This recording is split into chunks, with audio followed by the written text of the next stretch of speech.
Alright, what is up folks? So today we are going to be solving this lab right here, SQL injection attack, querying the database type and version on Oracle. Let's dive into it, right? So I have the lab open here. It says you solved the lab. I've refreshed this many times. It doesn't let me go back to an unsolved state, unfortunately. But nonetheless, we're going to figure this out, right? So firstly, we go to the prompt and it says, this lab contains a SQL injection vulnerability in the product category filter. So we go here. And this is the app we're in, right? So we see these categories here. We can click on, say, gifts, right? And we can see in the URL on top, I'm actually gonna show this in my burp suite because the font is bigger there. So one sec, let's turn intercept on, refresh this page. So this is a request. Let's go ahead and send this to repeater. And over here we see, right, filter, question mark, category equals gifts. So we know this is where the injection vulnerability lies because they told us in the prompt, right? They said injection vulnerability in the product category. Okay, great. So now they also tell us that we want to use a union attack to retrieve the results from an injected query. And the results we want is the version and all that shit, right? So for the union attack, the first thing we need to know is how many columns is the table that the web app is retrieving the data from is using. Because in a union attack, the amount of columns that you put in the request must match the number of columns that the web app is using to retrieve its data. An easy way to do that is first we're going to use a single quote. This is just to start our injection, right? We know this is vulnerable. And we'll do order by one, dash, dash. Dash, dash is just a comment, right? And also what we're going to do is we're going to make sure this is encoded properly. So what we're going to do is we're going to select it, right click, convert selection URL encode key characters. So we do that. And on the right, we see, okay, everything is still working as expected. What we want to do is we want to keep increasing that order by number until the web app throws an error. And the number that it throws an error at, that's when we know that we've gone one too far, right? So here's what I mean by that. I do order by 2, I send my request. Okay, everything's still rendering. I do order by 3, I send my request, and it broke, right? So there's an error. So I know that the web app, the table that it's retrieving its data from, has 2 columns because up to 2 columns, our request did not break.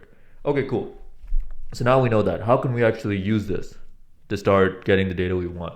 Well, if we go to the SQL injection cheat sheet, I'll leave a link to this in the description, but it's really not hard to find. It's given by PortSwigger themselves. I'm just going to turn my intercept off. So it's very easy to find. And we know that we're trying to find the version of the Oracle. So I'm just going to do a search for Oracle and I'm going to keep going. There we go.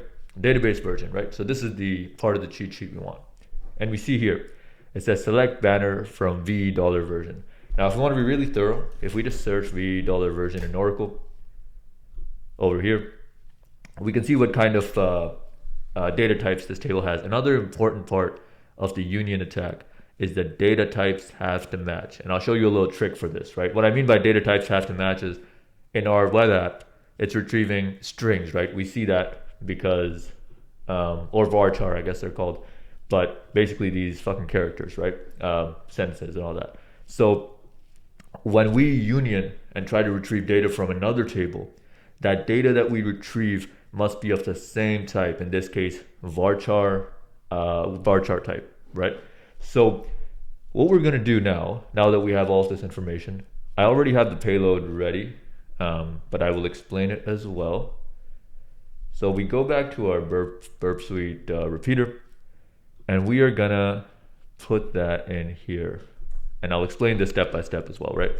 So the first colon single quote is just to start the attack, exploit the injection, and then union, because it's a union attack, select banner. Now the banner type we saw over here is of varchar, right? Varchar, I don't know how to fucking pronounce it, but string, I'll just call it strings, right? So we know that's good because again, our web app is using strings, right? So that's fine. But now we need to retrieve 2 columns, right? The column numbers have to match. The null type you can use and it will match any type, right? The null type can be used basically as like a placeholder almost, right? So if you're at a point where you need to add something to retrieve just to make sure the columns are equivalent and you need it to match the data type, you can use the null keyword. The null keyword matches all data types, right? So we do union select banner null from v $ version. And I've already URL encoded it, but please do make sure you URL encoded. I'll also leave this payload in the description just for make it easy. And then this is going to make it a comment, and I will send that request. And we see here core 11 2.0.2.0 production.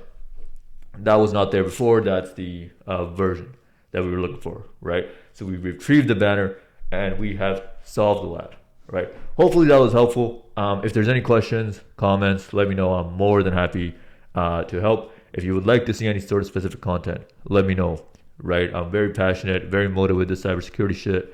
I already work as a cloud security engineer, and my goal, I'm working on my OSCP as well, and my goal is to make millions doing this shit, right? So if you like the content, and if you want to support the movement, please come, join, subscribe. Any sort of content you want to see, let me know. Any feedback, whatever, love, hate, I don't care. Leave it in the comments, right? Thank you so much for watching, and I'll talk to you later. Peace.